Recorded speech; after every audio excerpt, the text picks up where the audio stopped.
Welcome to a new video. Today I'm going to show you how we did this shot of a driving car. So I recently shot a music video with an Audi R8, and of course, having such a car rented for a music video, you don't want to just get shots of the artist performing in front of the car, but of course some shots of the car driving on the street. I mean, we had a budget for the music video, but we couldn't afford a camera car. Maybe next time?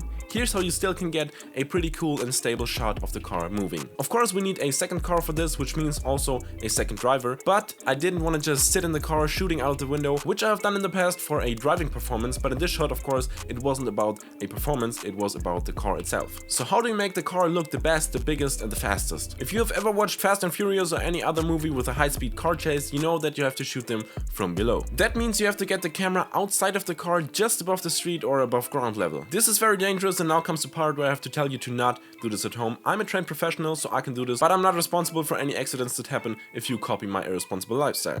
I'm just kidding, I'm very careful. Now, you have probably seen people with their Ronin M in the trunk of their cars, but this is not how we're going to do it, since this was not on a locked off street, which I would recommend if you ever shoot something like this and you could easily fall out of the trunk.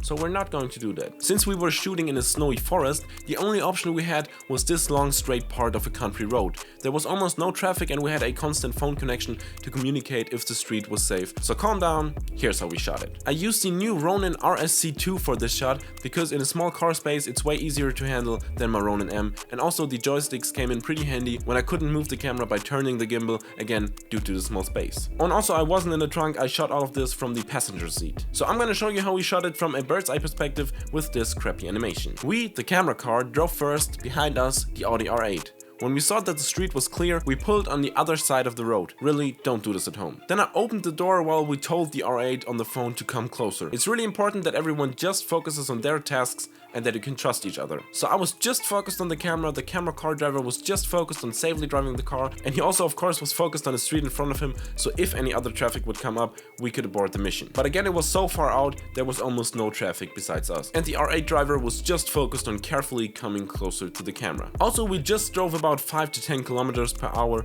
while shooting, because otherwise it would be too dangerous, not just because of the shooting itself and where we're driving in the car, but because the door was open, and if there was too much wind, the door would close. But since the camera was so low to the ground, later it looked like we were driving way faster than we actually did. This is also a reason why you should shoot very low to the ground, but be careful, if you hit the street, the camera probably will break. So be careful, do it at your own risk. Told you 100 times, but really. Anyway, so I carefully opened the door. Please fasten your seatbelt or just don't do it in the first place. Then I reached out of the car and placed the Ronin with the camera just centimeters above the ground, and then we just drove next to each other, constantly communicating over the phone while we did a few different shots, like for example just statically following the car.